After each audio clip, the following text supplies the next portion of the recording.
Assalamualaikum warahmatullahi wabarakatuh. Perkenalkan, nama saya Kemal Jidan Ahmad dari Prodi Pendidikan Teknik Bangunan Universitas Negeri Malang. Di sini saya akan menjelaskan mengenai materi tentang duktilitas dan disipasi energi. Tugas mekanika bahan yang diampu oleh dosen Pak Mirza Abdillah Pratama.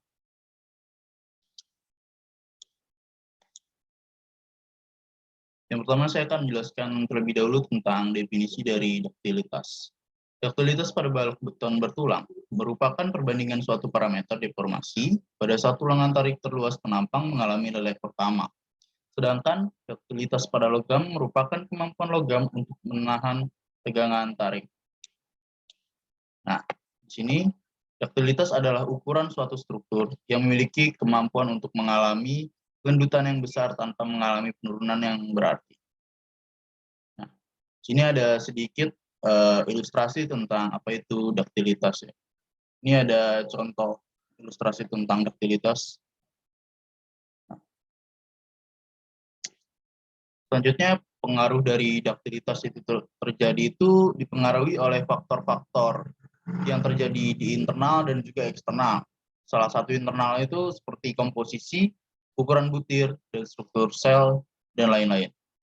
Nah, ada juga faktor eksternal yang mempengaruhi terjadinya duktilitas pada struktur, yaitu seperti tekanan dirosstatik, deformasi plastik yang dialaminya. Nah, berikut adalah studi kasus tentang duktilitas. Di sini saya mengambil studi kasus yang terjadi pada bangunan Duta Mall 2 yang ada di Banjarmasin. Sini, pada penelitian ini akan dilakukan tinjauan terhadap keruntuhan balok beton bertulang mutu normal dengan variasi tulangan geser pada proyek Duta Mall 2 dengan bantuan program komputasi ANSYS. Adapun tujuan penelitian ini yaitu mendapatkan beban retak pertama dan beban ultimate yang mampu diterima balok, mengetahui pola retak dan perilaku keruntuhan balok beton bertulang mutu normal akibat variasi jarak tulangan geser, dan mengetahui hubungan antara beban dan deformasi yang terjadi pada balok. Nah, di sini kita ketahui bahwa studi kasus Duta Mall 2 ini dilakukan untuk mengetahui variasi jarak tulangan geser, yang artinya ini salah satu studi kasus mengenai terjadinya duktilitas pada bangunan struktur. Nah, selanjutnya ada salah satu contoh soal tentang duktilitas. Di sini saya akan bacakan contoh soalnya. Suatu balok beton bertulang terletak di atas bentangan sederhana 7,5 meter.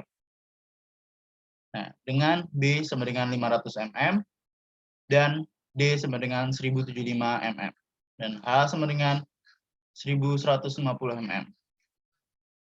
Ini H itu tinggi, D itu diameter, dan B itu lebar.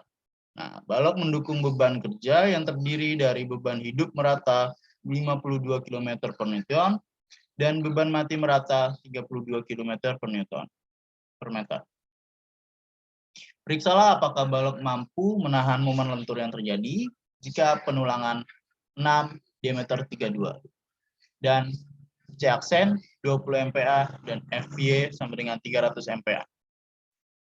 Nah, di sini kita udah mengetahui ya beban hidup yang diketahui itu 52, beban matinya 32, dan kita di sini totalkan beban hidup plus beban mati sama dengan 84 kN per meter. Di sini ada ilustrasi pembebanannya.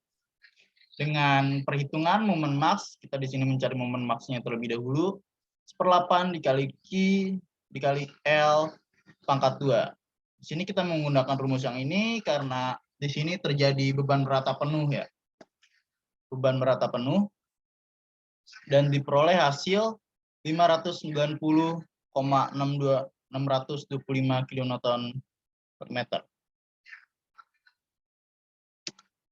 Nah, selanjutnya kita menghitung tulangan balok pada strukturnya dengan yang sudah diketahui tadi B sama dengan 500, H sama dengan 1150 dan D 1075. Di sini diketahui FC aksen sama dengan 20 MPa dan FC izin sama dengan 0,45 dikali 20 sama dengan 9 MPa. Berarti di sini kita peroleh diagram FC izinnya sama dengan 9. Selanjutnya ada FY sama dengan 300 MPa, FS izinnya sama dengan 140. Nah, selanjutnya di sini ada perhitungan tentang diagram regangan dan juga tegangan yang terjadi pada balok tersebut. Dengan perhitungan diagram regangan sama dengan sepertiga X. Dan juga NT 617 147 kN. Nah, selanjutnya kita di sini mencari gaya tekan dan tarik yang terjadi pada struktur. ND sama dengan setengah dikali FC kali B kali X. Sama dengan setengah dikali FC, FC-nya belum diketahui, dikali 500 kali X. Diperoleh 250 FC kali X. Nah, gaya tariknya, NT sama dengan Fs per AS. Fs di sini belum diketahui, jadi sama dengan 4.825,5 per Fs. Nah, selanjutnya dengan keseimbangan gaya-gaya L sama dengan 0, ND min NT sama dengan 0. ND min NT sama dengan 250 FC aksen dikali X sama dengan 4.825,5 Fs. Nah, di sini kita masukkan persamaannya Fs kali FC aksen sama dengan 250 X per 4.825,5. Sini ada penjelasan, rasio Fs terhadap FC aksen tersebut dapat juga diperoleh dengan menggunakan hubungan tegangan linear dan hukum Hooke. Nah, perhitungan selanjutnya, di sini ada ES per EC sama dengan D min X per X. Dan ES per EC sama dengan 1075 min X per X. Nah, di sini kita ketahui dulu, karena di sini FC aksennya sama dengan 20 MPa, di sini kita mempunyai tabel, berarti N-nya sama dengan 9. Ini tabel diperoleh dari SNI biasanya. Selanjutnya, Fs per FC aksen sama dengan S dikali ES, EC dikali EC sama dengan ES per EC kali N. Diperoleh persamaan sama dengan 1075 min X per X dikali 9. Nah, kita langsung masukkan persamaan 1 dan 2-nya, 250 X per 4.825,5 sama dengan 1075 min X dalam kurung kali 9 per X. Nah, sini kita jumlahkan 250 X pangkat 2 sama dengan 4.329,5 dalam kurung 1075 min X. Nah, kita di sini langsung masukkan ya. 4.329,5 dikali 1075 dan 4.349,5 juga dikali dengan X. Diperoleh hasil 250 X pangkat 2 sama dengan 4.466.867,12,5 min 43429,5 X. Diperoleh hasil selanjutnya adalah 250 X pangkat 2 plus 43429,5 X min 466.867,12,5 sama dengan 0. Di sini terjadi perpindahan 250, enggak. Di sini sama dengannya kita pindahin ke belakang agar tercipta penjumlahan yang mudah, agar mudah dijumlahkan. Nah, di sini terjadi yang 466-nya jadi min dan 4329-nya jadi plus. Selanjutnya adalah penyederhanaannya. X2 ditambah 173,72 X min 186.746,85 sama dengan 0, itu adalah hasil penyederhanaan dari penjumlahan di atas. Selanjutnya kita selesaikan persamaan ini dengan menggunakan rumus X sama dengan min B, rumus min B kurang, tambah atau kurang akar B pangkat 2 min 4AC per 2A. Jadi kita udah peroleh persamaan yang S2 ini. Biar mendapatkan nilai X-nya itu, kita memakai rumus yang ini, penyelesaian persamaan kuadrat. Nah, kita masukkan data-datanya. Nah, di sini diperoleh X, kita masukkan penjumlahan, diperoleh X sama dengan min 86,86, kurang lebih 440,785, diperoleh hasil X minimum, X maksimum sama dengan 353,95 mm, dan X minimum 575 minus 645.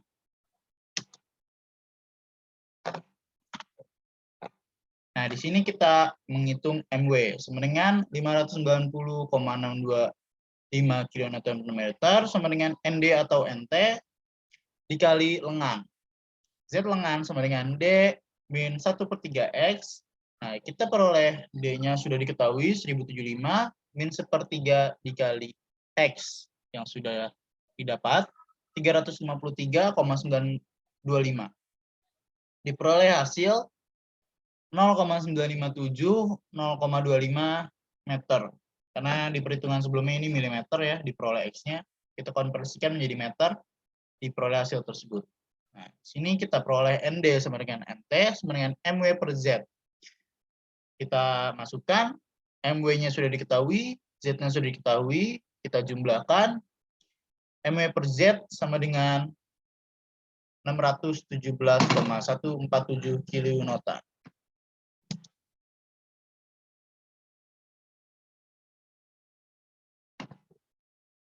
Selanjutnya, MW sama dengan 590,62 kilonewton. Oh ya, ini perhitungan sebelumnya ya. Nah, berarti di sini kita memperoleh kesimpulan tegangan-tegangan yang didapatkan melalui persamaan FC dan Fs sama-sama memperoleh izin yang ditentukan. Nah, karena FC sama dengan 6,97 kurang dari 9, maka kurang dari tegangan yang diizinkan yaitu 9. Maka balok kuat menahan momen lentur. Dan juga Fs juga sama. Diperoleh Fs 127,89. Itu kurang dari 140. Maka balok kuat menahan momen lentur. Jadi kesimpulannya adalah balok kuat menahan beban-beban yang ada. Nah, selanjutnya kita menjelaskan tentang materi disipasi energi. Nah, apa sih itu disipasi energi? Disipasi energi adalah kemampuan struktur dalam menyerap energi melalui proses leleh pada daerah sendi plastis. Dalam merencanakan suatu struktur gedung tahan gempa bersifat ductile di daerah sendi plastis, sehingga diharapkan terjadinya deformasi plastis sebelum keruntuhan jika struktur diberi beban siklik. Maka energi yang diserap saat menerima beban tarik dan beban tekan. Nah, di sini ada ilustrasi sederhana tentang sistem disipasi energi pasif ya. Di sini ada balok tepi yang ada di bagian tepi dan juga balok interior, lateral brush, dan juga di sini, nah ini nih. Ini adalah sendi plastis ya. Ini struktur buntu. Nah, ini salah satu contoh disipasi energi yang pasif. Nah, di sini adalah penjelasan tentang pengaruh disipasi. Nah, disipasi terjadi karena beberapa faktor yang mempengaruhinya, yaitu muat tekan, dimensi penampang, dan juga riwayat pembebanan. Nah, setelah kita mengetahui pengaruh yang terjadi, kita baru bisa mempelajari studi kasusnya. Di sini saya menggunakan studi kasus tentang link ya. Nah, sini saya akan bacakan. Kajian eksperimental dilakukan terhadap 3 buah link geser yaitu link benchmark, link dengan pembebanan sayap, dan link dengan peningkatan mutu. Pembebanan siklik secara ekuasi statik dengan total perpindahan dilakukan terhadap ketiga spesimen link sehingga mencapai reruntuhan. Kurva histeristik yang dihasilkan menunjukkan peningkatannya. Nah, kinerja yang signifikan pada kedua upaya perbaikan meliputi kekuatan daktilitas dan disipasi energi. Ini ada ilustrasi tentang link. Nah, kita langsung ke contoh soalnya. Contoh soal tentang disipasi energi. Nah, ya, sini saya akan bacakan. Daya listrik berkekuatan 500 kilovolt ampere akan dikirim ke suatu kota yang berjarak 100 km menggunakan kabel yang mempunyai hambatan 0,002 volt per meter dengan kuat arus 10 ampere. Nah, berapakah persentase daya tarik yang terdisipasi pada kabel transmisi tersebut? Nah, di sini yang pertama-tama kita menghitung nilai hambatan kawatnya terlebih dahulu. Yang sudah diketahui, R sama dengan 0,002 dan X adalah jarak yang sejarak. Nah, dikarenakan di sini R-nya itu 0,2 per meter ya. Berarti kita konversikan dulu X ini, yang kilometer ini menjadi meter. Sehingga 100.000 meter ya. Nah, sini baru kita bisa hitung 0,002 dikali 100.000 sama dengan 200 R. Nah, setelah kita mengetahui nilai hambatan kawatnya, kita baru bisa menghitung daya kawatnya. Dengan P sama dengan I kuadrat per R dikali R sama dengan 10 kuadrat dikali 200. Nah, ini I itu adalah ampernya ya. Sama dengan diperoleh hasil 20.000 watt. Nah, di sini kita mencarikan berapakah persentase daya tarik yang terdisipasi. Berarti kita menghitung persentase hilangnya daya sama dengan persen PO sama dengan 20.000 watt per 500 kilovolt dikali 100% sama dengan 4%. Tipe ya, harusnya sama dengan. Nah, berarti kita bisa simpulkan persentase disipasi daya pada kabel transmisi tersebut sebesar 4%. Nah, setelah selesai materi yang telah saya sampaikan tentang daktilitas dan juga disipasi energi. Sekian yang bisa saya sampaikan. Mohon maaf bila ada kekurangan. Wassalamualaikum warahmatullahi wabarakatuh.